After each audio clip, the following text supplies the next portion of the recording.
nonprofit environmental media organization, and we've been covering the environment and climate change for 20 years. And in 2017, we launched an environmental justice desk as we ramped up our coverage of how communities are differentially impacted by climate change and environmental issues.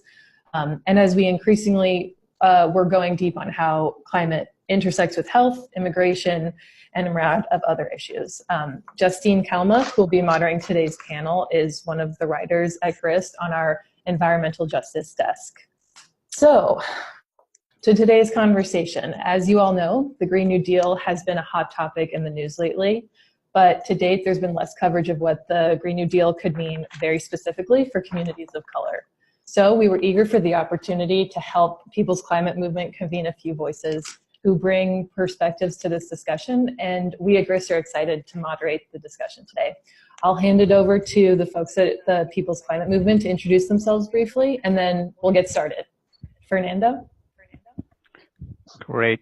Thanks for the introduction. My name is Fernando Cáceres. I'm the National CHISPA Director based in DC. Just to give a quick introduction to the People's Climate Movement.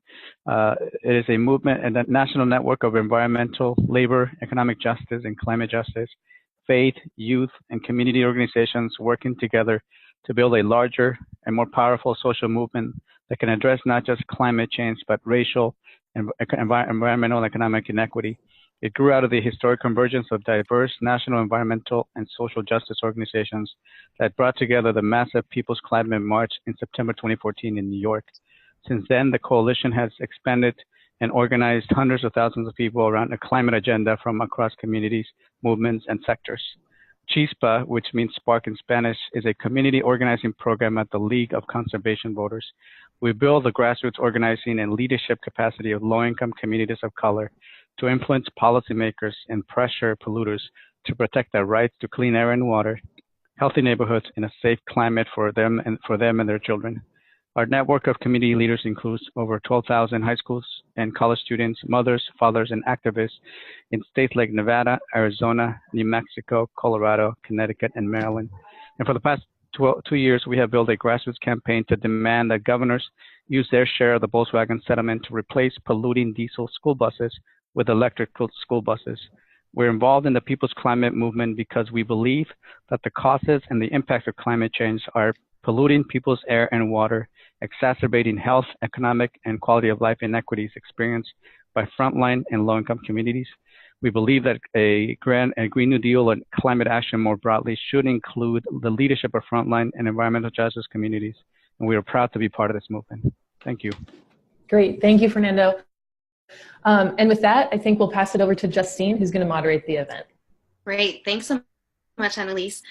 So we're here today to talk about the Green New Deal. I'll give a very, very brief overview, and then our panelists are much more knowledgeable and entrenched in it than I am. But the Green New Deal, it's an ambitious set of policies aimed at curbing greenhouse gases, building up a green economy, and ensuring that we're empowering marginalized communities who have been the most affected by climate change and fossil fuels. The Green New Deal is very much still a work in progress. The clearest outline that we have to date is a non-binding resolution that was introduced by Representative Alexandria Ocasio-Cortez and Senator Ed Markey, which did not pass a vote in the Senate last month. However, they're saying that this is just the beginning of the conversation, and folks are still pushing really hard for the Green New Deal to be a big issue in 2020 elections and beyond. And so with that, I want to, discuss a little bit about, what does this mean for communities of color? Why are we having this discussion here today? And basically, we're talking about this because environmental racism is a reality. Indigenous peoples and people of color are often on the front lines, hit first and worst by the effects of climate change, and polluting industries have also disproportionately burdened communities of color. And so I'm really, really happy to have our panelists with us here today. First off, we have Miya Yoshitani, who is the Executive Director of the Asian Pacific Environmental Network, APEN, based in California's Bay Area. APEN has been leading environmental justice struggles and developing the leadership and power of low-income Asian American immigrant and refugee communities for more than 2 decades. We also have the wonderful Mike Addy, who is lead organizer for United Congregations of Metro East in East St. Louis. He is also an organizer with the Gamaliel Network. Gamaliel is a grassroots network of nonpartisan, faith-based organizations in 16 states and 45 regions that has for more than 35 years trained people to participate in the political, environmental, social, and economic decisions affecting their lives. I'm also very happy to introduce Benicia Albert, who is a Yuchi and Anishinaabe leader and a founding board member of the Indigenous Environmental Network, IEN, which is an alliance of grassroots Indigenous peoples whose mission is to protect the sacredness of Mother Earth. And Benicia now also serves as IEN's movement building coordinator. And so with that, I wanted to make sure that we're able to understand kind of what's at stake for the communities that y'all represent today when it comes to the Green New Deal. So I was hoping that each of you could speak a little bit about who your community is and how it's affected by climate change and fossil fuels.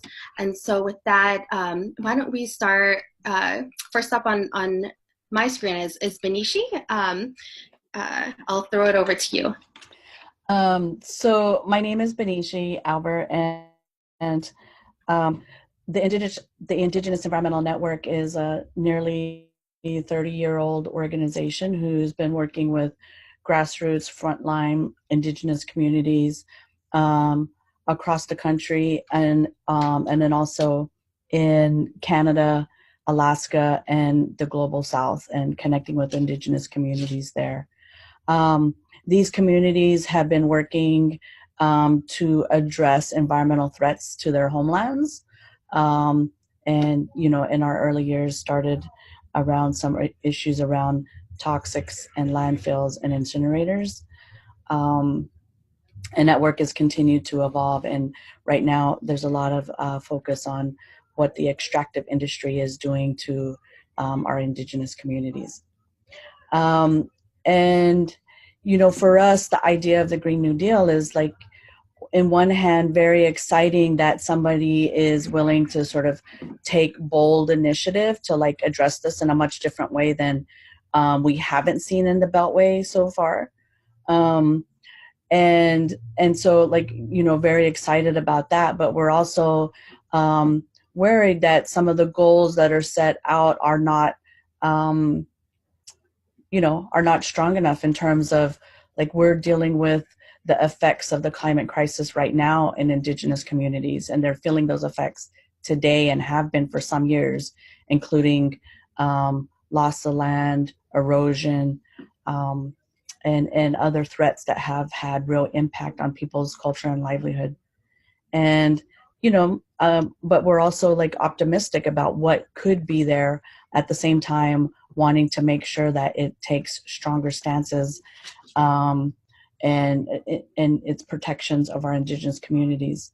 And then secondly, we want to make sure that as this process goes forward, like, its impact is a global impact, and we need to make sure that Indigenous people are involved, not only for sourcing real solutions that can have real impact, but what does it mean when we're looking at new technologies and new innovations? What does it mean when those innovations then traverse tribal communities? And are you engaging those tribal communities in the discussions around renewable energy and the projects and the things that are, because people want to do that, want to do the work, but there also needs to be an open conversation with Indigenous communities about how that gets applied. Thanks so much, Bineshi. I want to pass it over to Mike now. Oh, Mike, I think you may be on mute. And then also remind folks, if you have particular questions for the panelists, please drop them in the chat room. Okay. Great to be here. I am Michael Addy. I'm the lead organizer for United Congregations of Metro East, and we're located in 2 counties in the metro area of East St. Louis and Madison and St. Clair counties. And I'm here today because it's important to me and my organization and the things that we do. We mostly focus on primarily and initially around issues of racial equity when it comes to issues of social justice. But here recently, we've gotten more involved in environmental justice and environmental racism because the area that we live in East St. Louis, is highly impacted by fossil fuel industries and other industries that have contaminated the ground. We're still in a fight with an incinerator plant. And so we've come to understand doing this work that there are a myriad of issues that impact urban poor and people of color in urban communities. And oftentimes what we see is that those voices are not necessarily at many of the tables when it comes to climate change and environmental justice. And I don't think it's because they don't care about those issues, but there are other issues that oftentimes can have supersede issues around environment and climate change. So one of the things that we are looking at is how do we begin to lean into environmental justice in a way that connects the stories of people who live in urban communities who are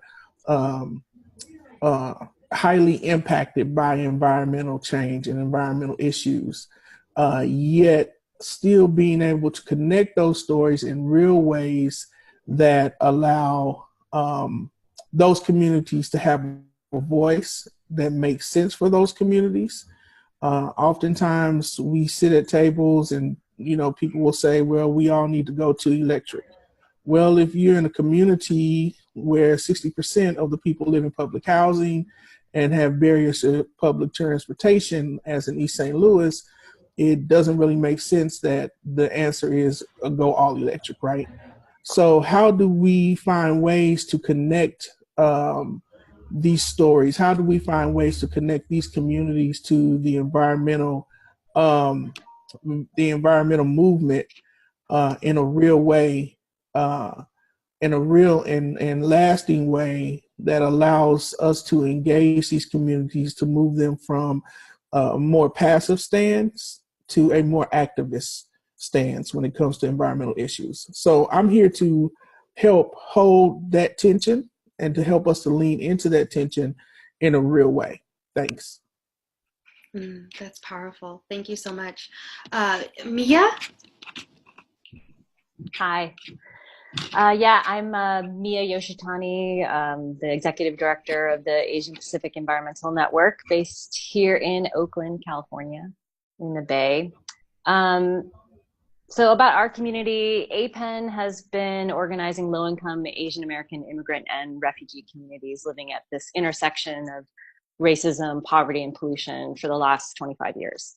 In Richmond, California, where APEN has been organizing the Laotian refugee community in particular since 1995, that city has really been deeply impacted by decades of ongoing economic and environmental blight and destruction. Richmond is primarily a low-income people of color community with many of the families living below the poverty line. And this region is also home to 5 of the historic, mostly over 100-year-old refineries that represent about 25% of the state's total refining capacity. And Richmond, as a city, is home to the Chevron oil refinery. That's actually happens to be the largest stationary source of greenhouse gas emissions in the state of California. And Richmond residents, because of that pollution and because of the cumulative impacts of all the ancillary industry in the area too, are suffering from extremely high rates of asthma, respiratory illness, cancer, and other pollution-related illnesses. So when I started organizing in Richmond as a youth organizer in the 90s, I learned that the Laotian refugee community, that was at the time about 10,000 people, had ended up in Richmond after a decade of living in refugee camps in Thailand after the Vietnam War. And then these families that came to Richmond to finally find a safe haven from war, to raise their children in their extended families and to be close to other relatives who'd been relocated to Richmond and live in a neighborhood that was more affordable, that they brought with them cultural practices like subsistence fishing out of the bay, like growing their own vegetables in their gardens, in their apartments. But those sustainable practices that we want to encourage for all communities to be able to have, those practices ended up being some of the contributing factors to exposure to toxics, because they're living on brownfields, they're living on Superfund sites because of the refinery industry in the area. They're fishing in polluted waters and they're breathing the air next to one of the biggest polluters in the state. And so that's kind of the historic situation, but because of these conditions, APEN and many of the allies that we have in our community, like other organizations, Communities for a Better Environment, Urban Tilt, Rich City Rides, the Sunflower Alliance, and a whole host of other organizations have been organizing for a just transition in the city. One that is a transition away from the extractive polluting economy, and one towards something that we call a regenerative economy, one that actually creates economic opportunity and living wages for communities that need it the most, like residents of Richmond, and that cleans the air, water, and soil in places that have historically experienced the largest burden of industrial pollution. And so those are the kinds of things that we want to see out of the Green New Deal. The things that frontline communities like the one in Richmond have been organizing around for decades, and to make sure, first and foremost, that because these solutions that have been operating in communities that are really on the front lines, that are the center of the root causes of climate change, that this is the leadership that we're listening to, and these are the solutions that are already working, that we are lifting up in something like the Green New Deal. And that we're making sure that communities of color, immigrant and refugee communities, like the ones we've been working in California, are really at the center of the values and the actual specific policies of the Green New Deal. We also want to make sure that a core priority of the Green New Deal, which has a lot of exciting potential for, that we are focusing on the elimination of climate pollution, full stop, and that we're cleaning up our air, water, and soil and prioritizing emission reductions in the communities that are hardest hit. Because all people have a right to clean air, water, and soil where they live, work, play, and pray. Every community deserves this. And that's one of the things that we feel like is one of the potential for first since a very long time, the potential of something like the Green New Deal, that we're actually investing in the economic and environmental health of our communities. Our residents in Richmond, they should be able to jump on a electric bus that they can afford to ride to their job in the clean energy industry that is building renewable energy on every school, library, public building in their community, that pays them a living wage, that actually protects their right to organize, and be able to go home on that clean electric bus to a healthy, clean, energy efficient home that they can afford to live in and that they don't have to worry about being displaced from.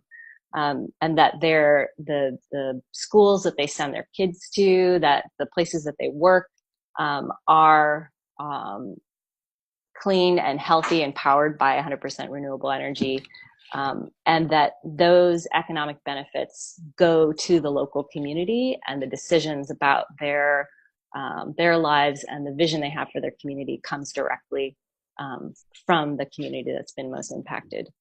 So those are some of the things that we think are potential in the Green New Deal and what we want to make sure is included.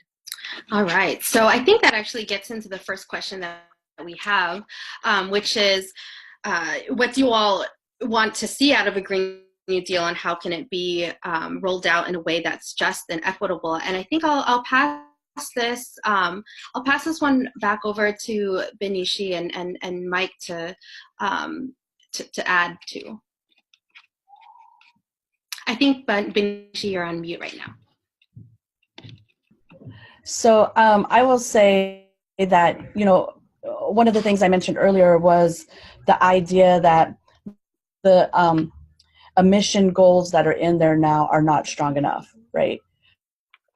So right now, as it stands, and granted this is an ever-changing sort of piece of legislation or the resolution, but is to reduce global emissions by 40 to 60% by 2030, right? For us to like start, you know, impacting what is happening in indigenous communities all the way from the polar regions to south, like we need to see a much more ambitious goal around 80% reduction, even 100% by 2030, 2035, right? So like we're looking at a like 10-year time frame. Like we're at a point, like people are talking about this point of not being able to turn back. That's happening. That has been happening in indigenous communities for some time now, right? So the urgency that indigenous communities are feeling is much more different, right? And so, yes, I applaud this sort of bold effort for this to happen, but at the same time, I also like, we're talking about people losing land to sea level rise.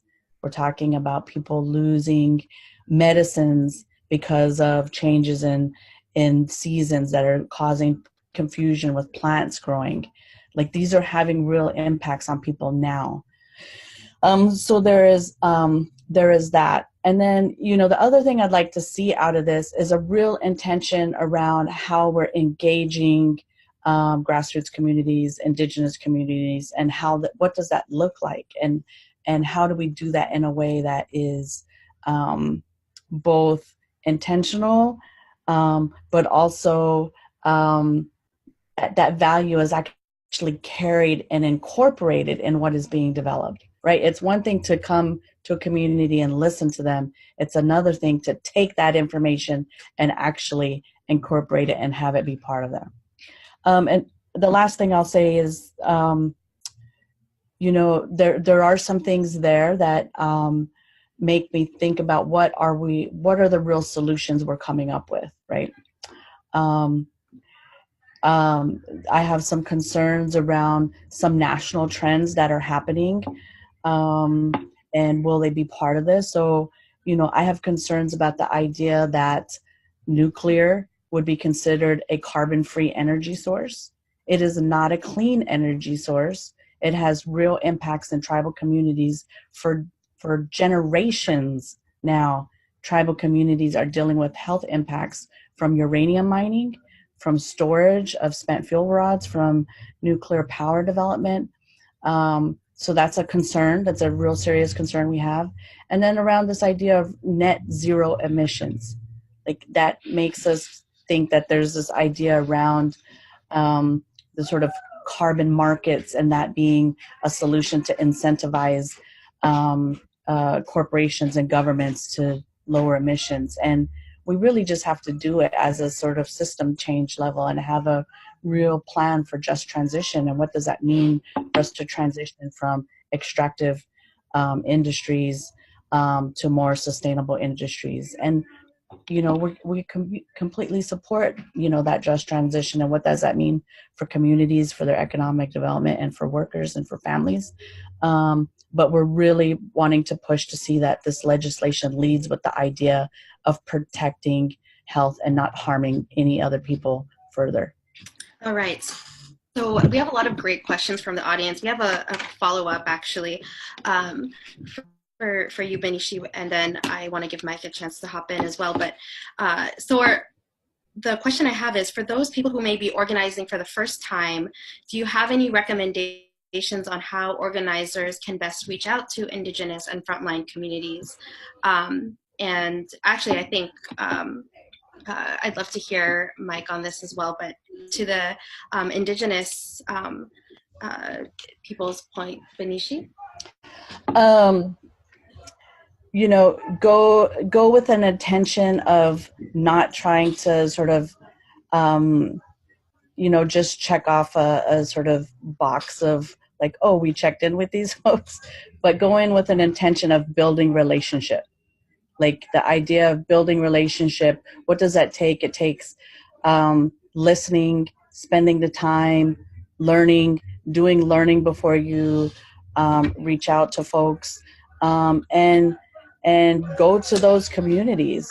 Like, don't just invite them to your meeting when you want something like checked off, or like, hey, can you endorse this, or can you, it's really like inviting them, you know, going to those communities, meeting with them in their spaces, in their communities, and then saying, hey, can we have a conversation about this? Can we have a conversation about what the Green New Deal means to you, what it means to us in this larger community, and building that relationship. So Thanks, that's Benishi. my short answer. Yeah, and Mike, I'd love for you to talk a little bit about what your community needs to see out of a Green New Deal, and how folks can reach out to the frontline communities that you work with. So on the first portion of the question, I think for my community and for you know, urban communities and some rural communities, because I got some of both, right, in my part of Illinois, there's an economic component that we'd like to see the Green New Deal really focus on. And when I say economic, I'm thinking not just one-sided, right? So a lot of times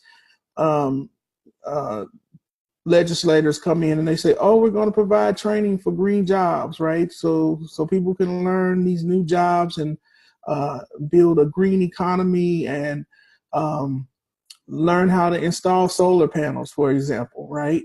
And so they want to provide this training for people in these urban communities. But the other half of that equation is that they have to guarantee that corporations who are doing these installations, who are doing green construction work, right, that they provide opportunities, guaranteed opportunities to hire people from these communities also, right? So there's a economic piece that I'm looking for the Green New Deal to address clearly and concisely around the self-interest of poor urban communities and poor rural communities, so that they not only are engaged on one side of that economic equation, but there's guarantees on the other side also. So that these communities and people in these communities can also, and I think the Green New Deal addresses this, also mentions this or talks about, you know, economic and living wages and all of those things. But I'd like to see some guarantees that are, and some requirements that corporations who are going to be getting subsidies to do this type of work, or to install solar panels, or do green construction, or clean up Superfund sites, that they also have a community agreement to hire people from those communities that are impacted. And to the second question of how do we engage those communities, I think the first thing that you have to do is, when you come into a community of color or a community that's marginalized, is that you first have to come in and really understand that community and make sure that they are at the table, right? I've been in meetings just recently where people who are very smart people come into communities and say, this is what you all need to do, this is what you got to do, this, and this, and never really take a moment to sit down and really engage these communities in a real way. I've learned that before you can contest, you have to conform. So there's a certain amount of conformity that needs to be done, because I know that a lot of people who are doing environmental justice are very smart people, very intelligent, but that oftentimes does not translate into relationships with people who understand the basics, right? So there's something that's lost in the translation, right? It's easy to come in and throw numbers on a board and say we need to reduce emissions by this amount, but it's very difficult to translate that into how it really economically impacts these communities, and to actually hear their voices. And a lot of times those communities don't have the privilege or the access or the advocacy or the agency to sit in these spaces where we sit around and discuss these issues and how these things are going to be played out. So I would recommend to any organizer who wants to work in marginalized or frontline communities, at first, you come in and build relationships. Very key, build relationships with the people. Thank you, Mike. And I think you started to answer the next question that I have that Miya also touched on earlier, so I want to pass this to you. But one of our audience members wants to ask, how do we ensure that Green New Deal advocacy is rooted in the values of a just transition, centering these frontline communities and their solutions through a just and equitable process? So, Miya? Well, sure. I mean, I first started out by just saying, yes, one of the key elements is ensuring that the actual leadership, not just consultation, but the actual leadership and solutions are coming from the most impacted communities. And so that goes back to what Mike was saying about actually needing to invest in building the relationship with those communities and the organizations who have been there for decades with the communities, and making sure that we're actually talking about expanding rights and democratic participation too. Like, we have to actually have people be able to speak on their own behalf. So something that we say is a basic part of the values of environmental justice is we speak for ourselves. And so even though this is the solution to the climate crisis requires a massive public investment in jobs and infrastructure, that looks different in each community. And it looks different based on the needs of that community and the actual, not just like the geography or the particular situation, but the actual people in that community. And those communities both need to be protected from further concentration of pollution through our climate policies, which can happen, and need to be first and foremost at the table designing what the future of their communities look like. They need to also be, I would like say, go one further on the wages and hiring practices and say that this should be about building the wealth of local communities, that the public funds that get invested in our communities need to be there permanently and recycled throughout the community, not going out to billionaire investors. That's great. And actually, I have another quick follow-up question for you, Mike. I think because the work that you do and that Gamaliel does is pretty broad. And so we have someone who asked, can you speak to the best practices for bringing communities of color who may not be frontline communities or may not be focused on environmental issues into the environmental and climate action space? So that's a very good question. That's been one of our challenges because oftentimes in those communities, making sure that you have bills paid and good jobs oftentimes takes precedence over issues like climate. But they also suffer from issues of climate, like high asthma rates, right, in East St. Louis. I have a grandmother who grows vegetables with her grandchildren that she's taking care of in her backyard, but they can't eat any of them because the ground is so contaminated from when Monsanto was there, right? So I think that part of how you engage them is that you have to find those stories, right? So people connect through narrative, right? So you can quote data all day long and it may make sense, but until you add a real life story, until you add the narrative, people will listen to other people's stories. So that's one, the power of the personal story, the power of people's personal stories. Two, you kind of gotta, what I like to say is kind of crab walking in. Like a crab, you never see a crab walking straight into something. Crab always kind of sideways walks, right? So you gotta find those sideways things that allow, like for instance, in East St. Louis, there's an incinerator plant called Veolia. Found out that Veolia wants to change its permit to do testing for heavy metals and runoff from the incineration plant. That's the way that I get my members in my organization involved in environmental work, right? So here you are living in East St. Louis, the ground's contaminated. Now you have an incinerator plant that doesn't want to test for metals and mercury and all these other things. And then you got these mothers here in East St. Louis whose children have had health problems with asthma. And you got a grandmother who can't eat the vegetables in her garden, in her backyard. Connecting stories to the facts, to the facts helps bring people in, right? And then looking for those sideways into, for instance, we've been doing town halls across Illinois about what do clean jobs look like for your community? What would you like to see, right? So then you've tied in the economic portion.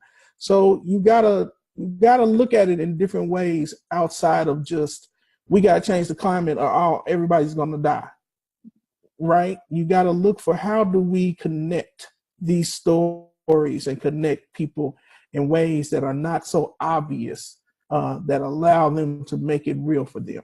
If that answers the question. No, I hear you. I love that crab walking in. I'll be picturing that. I have a question for you, Benishi, which is coming back to envisioning a Green New Deal. What do you think would be, is there a particular aspect of the Green New Deal that you think would be really impactful in a positive way for communities of color and that you would like to see dialed up? Oh, I think you're on mute. So, there is some language there around investment in renewable energy projects, right? But how do we look at that in a way that is not large-scale corporate models, right? But also localized. Like how can resourcing those kind of developments happen, but also happen on localized levels, right? So that it's not just the big corporations who benefit from doing renewable energy projects, but local communities. And what are the ways that we can resource that, grants, different programs, like, and having that happen, and having that happen in urban communities, rural communities, tribal communities. That would be one thing we would like to see. And yeah, I'll say, I already said the higher goals piece. And then I think I'll also thinking about, when I think about the question of like resourcing this, I think about what the cost that we're already paying for the effects of climate change, right? As a country, as a nation, we're already paying huge amounts of healthcare for the effects that people are physically having because of climate change. I suffer for asthma, and that's the amount of, money that is going into caring and keeping of our community folks is already a high cost, right? So let's invest then in what is going to reduce those health effects so that cost is less. But yeah, and so I really would like to see more about like the sort of this helping address what's going on for us to have healthy communities. Yeah, and I think this next question might be relevant for you as well, because you brought up some of your concerns about net zero and net zero carbon emissions, and the question of nuclear energy. We have a question: how do you reconcile urgent emergency decarbonization with what it takes to achieve social justice and sustainability. On the one hand, emergency decarbonization invites centralized corporate strategies, while justice, on the other hand, invites empowerment of communities and new institutions. So how do we reconcile those aims is our question. And if anyone else wants to jump in as well. I think you're on mute. So sorry, Benishi. That's okay. I'm muting myself because I have background noise. Gosh, that's kind of a, you know, and Miya will jump, I'm sure she will jump in on this one too, but, you know, the idea that those programs like of carbon capture, like they're just not going to, like that doesn't just disappear. It lives, you know, when that carbon is captured somewhere, it lives in that community, right? And then also where the carbon is being emitted and the sources of carbon, it lives in those communities, right? So the idea that like that can eventually be like canceled out, like it's just not a real solution, right? And so, you know, I think about like the idea that we really just need to be reducing the sources and coming up with like how we're dialing that down. But how to reconcile those two, I don't know if I have the best sort of thinking about that, because I'm always thinking of like, how are we going to ensure that people are not harmed? And so, yeah, I don't know. Miya, you got something? I can add to what you said, Benishi. Thank you. To me, this argument that we need to invest in solutions that are not equitable and not good for communities, and actually harm communities because of an urgency to address climate change is a false narrative. That's a false notion. Look at how long it's taken us to try to address the climate crisis so far without having equity at the center. I feel like what is both morally correct in terms of making sure that the people who have lived with the brunt of the pollution that's causing the climate crisis and ensuring that those direct emissions are reduced at the smokestacks, at the places where the most harm is coming, that doing that and investing the infrastructure that's required to address the climate crisis in those communities, that is both the moral thing to do, that is the right thing to do. It's also, that is the strategic thing to do in terms of garnering the support for the solutions that will work for the climate crisis. Little changes we know are not working and they're not enough.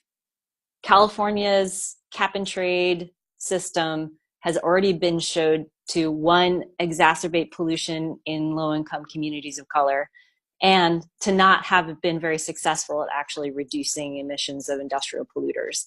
So these types of solutions that don't work, they also don't build public support for the actual policy that is required to address the climate crisis.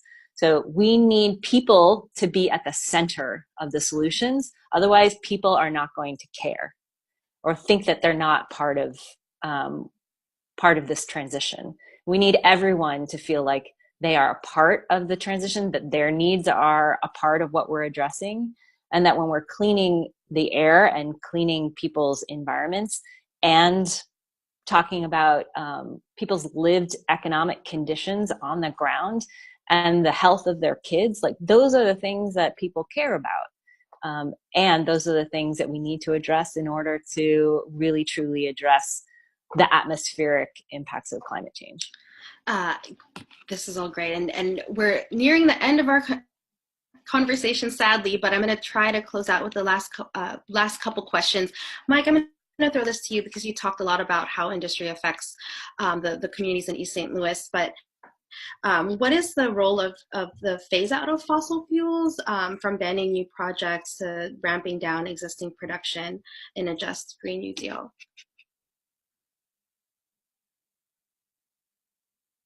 Okay. That's a good question. I think what's key is that we have to,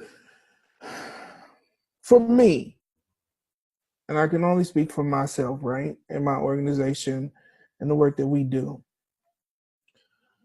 We have to do it in a way that minimalizes and takes in consideration the pain that certain extreme changes in policy impact people of color in marginalized, poor urban and rural communities. Because oftentimes, those of us who have some privilege or some agency will say, oh, we need to get rid of all the buses and go to all electric in East St. Louis, right? So the state of Illinois has a grant process that they had some money to for electrifying, in the state. And so they had matching, you could get matching funds to build car charging stations, take your transportation, your public transportation electric, right? 60% of the people in East St. Louis live in public housing. They don't have electric cars.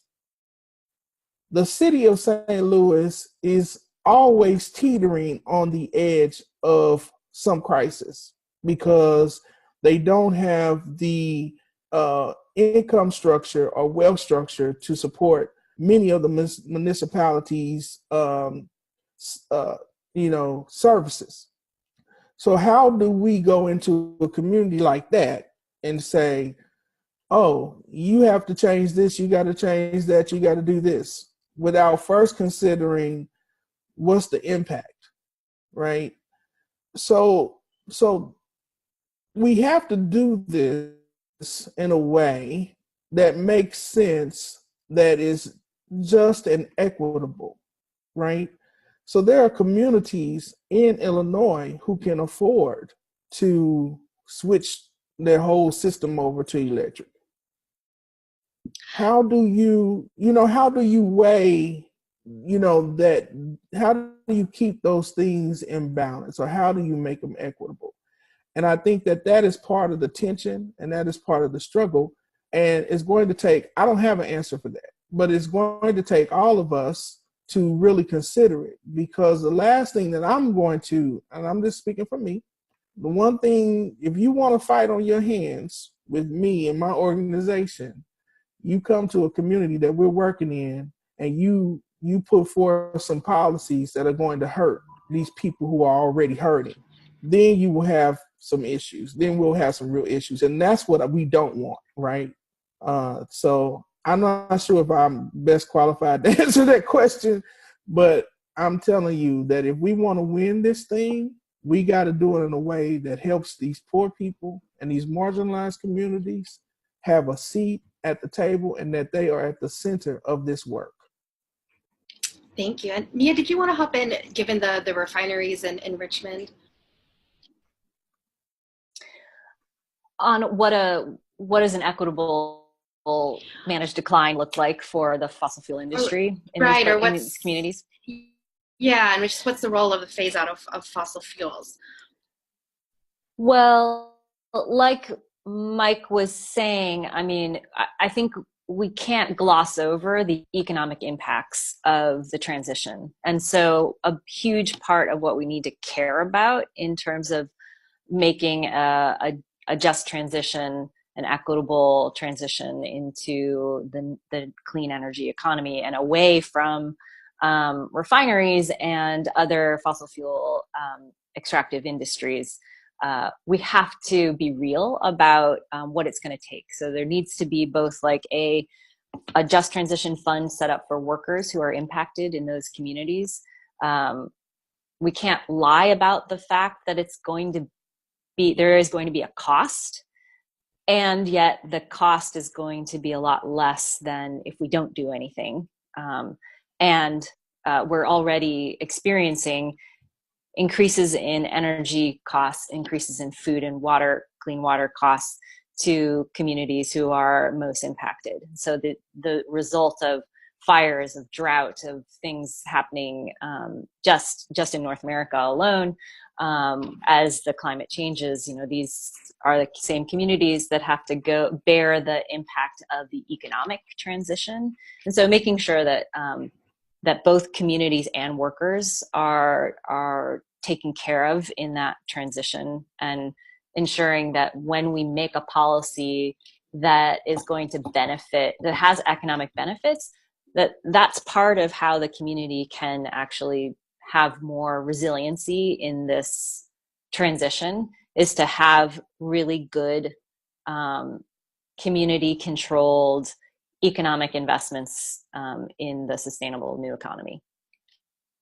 Thank you. And so to kind of wrap up here, I want to address all of you. You can all kind of chime in. But what is sort of giving you hope that that a solution is possible with the Green New Deal, given all of the points of tension that you brought up, and the exciting ways in which people are working together. But what's kind of giving you hope as we inch forward, and also how do we hold our leaders like AOC, who's championing this, how do we hold them accountable to see the kind of changes that you all brought to the table today? I would say, what gives me hope is that in terms of grassroots environmental justice work, communities have been working on solutions for a long time, and they're doing them despite what's happening in the Beltway, right? So that gives me hope. But they're also saying, we do have some solutions, we do have some models, we do have some existing ideas, and we're going to make sure you hear them. And so that does mean going and meeting with folks in the Beltway at times, even when we're not invited, and talking to them to say, hey, there's some things that you should hear that are happening in our home communities, both what is happening negatively, and here are the things that we're doing to address them. And you should see what those are, because they could be some ideas to use. We did, a group of us did meet with AOC on the Green New Deal and gave some ideas, shared some concerns, shared some support. And we'd still like to see some different shifts and changes happening with that proposed bill going forward. But I'm optimistic. I'm optimistic, and I'm also cautiously concerned. Thanks, Benishi. Anyone else want to hop in? So what gives me hope? What gives me hope is when we have a public comment session for the EPA in East St. Louis, and so many parents and people in the community turn out that they have to move the meeting to a larger room because they had the room set up for maybe 5 people to come and public comment. Mm-hmm. And that gives me hope, right? What gives me hope is that if organizers and organizations get out and have a conversation with people in their homes, in their workplaces where they are, that you will see that the 99% have more in common together than we do apart. And so that gives me hope. We have to begin to hold our public officials accountable. I agree with you right there that we have to hold them accountable for the things that they say that they're going to do, and the things that they do, and the things that they don't do. And the way we do that is that we engage more people in the public sphere, that we engage more people in our democracy. So there's a portion of this that requires us to do some voter engagement, right? And I know most of us may be C3 organizations, but that does not stop us from engaging people on their doorsteps about these issues that are going to impact their lives and the lives of their children. And that gives me hope. Thank you. Thank you. Miya? Just want to reiterate something that Bineshi said first and foremost, that our communities are resilient, and that frontline communities are also brilliant and have been creating solutions to this crisis for 100 years or more. So the knowledge and the depth of imagination and innovation in communities who have been most impacted by the climate crisis is deep and real, and that is something that's a gift to all of us. That's a gift to everyone, that we have those real solutions in communities, and I think the one thing I'm hopeful for about the Green New Deal is that it has actually shifted the expectations of what is both possible and necessary in addressing the climate crisis. And I think that shift is something that we need to mobilize on and ensure that everything from there continues to shifting towards equity and real climate solutions that work for frontline communities. The last thing I'll say about holding folks accountable, I imagine that the folks from the Bronx are definitely going to hold AOC accountable. So that community is well organized. They're the ones who helped AOC get into office and helped with that historic election. Those folks and environmental justice communities in the Bronx who are responsible for her being there in the first place, they know their issues locally, and they know how these things are going to impact them. They're going to hold AOC accountable. We need to hold the rest of our elected officials accountable and elect the people who are going to be from our communities representing our solutions, just like AOC. Well, thank you all so much for being here and bringing your insights and expertise. We hope that we can all stay involved and engaged in the work that you all have been doing since before the Green New Deal, and I'm sure we'll continue doing. And with that, I will pass it over to Annalise. Thank you so much to everyone for joining us and asking questions. And thank you to our panelists and Justine. On GRISEN, this was our first experiment with a live chat discussion, so we're grateful to the People's Climate Movement for working on this with us. And if you have feedback or you'd like to see us host conversations on other topics, do let us know. I've dropped our contact information in the chat box. You can also go to gris.org to see some of our other coverage on the Green New Deal. We hope to host another conversation like this next month on how the Green New Deal will affect labor workers, so keep an eye out for that. And if you want to stay up to date on all our Green New Deal coverage and other stories that we're working on, subscribe to GRIS newsletters. And I have dropped a link to subscribe at the link in the chat box. So that's it. Thanks everyone for joining us. Thank you. Thanks everyone.